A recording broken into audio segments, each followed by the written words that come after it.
For 6 months, a jugular in the global food supply chain has been choked. Due to the war in Ukraine, both Ukrainian and Russian grain exports have been unable to escape the Black Sea and enter global markets due to Western sanctions on Russian exports and a Russian blockade of Ukrainian ships. But now, the first major diplomatic breakthrough since the beginning of the war will allow 25 million tons of wheat to exit the Black Sea. What does this deal entail, and how will it affect the global food shortage?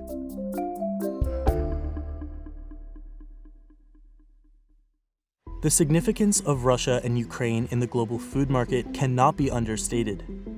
The two countries account for 1/3 of global wheat exports. Because of the war, Russia's exports have been sanctioned by NATO, and Ukraine's have been blockaded by Russia. Subsequently, 47 million people have been pushed into acute hunger. At this critical time, the Black Sea export deal allows Ukrainian ships to pass through to Turkey's Bosphorus Strait before being shipped around the world. Ships will be guided by Ukrainian Air Force pilots to avoid heavily mined areas of the Black Sea.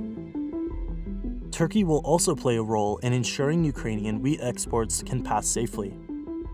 Last Wednesday in Istanbul, Turkey opened the Joint Coordination Center.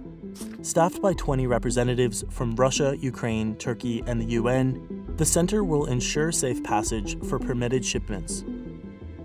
The first shipment of Ukrainian wheat will very likely resume at the end of this week, and Ukraine hopes to quickly return to the pre-war level of 5 million tons of grain per month.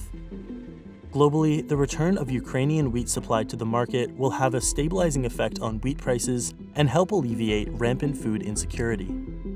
But despite UN's monumental diplomatic progress, this deal could easily fall through.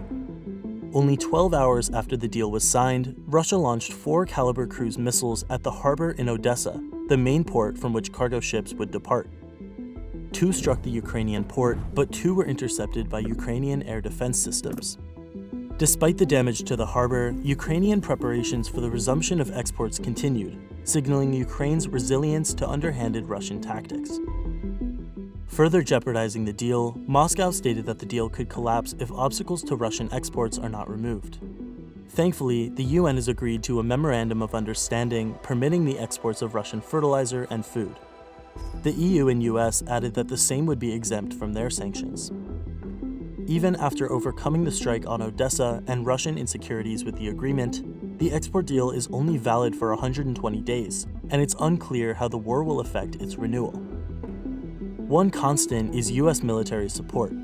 Washington recently released another $270 million in support, having now spent over $40 billion in arming Ukraine. As the war plays out, this short-term grain deal might help to calm the global food shortage and provide stability in the wheat market in both Western and Russian-aligned economies.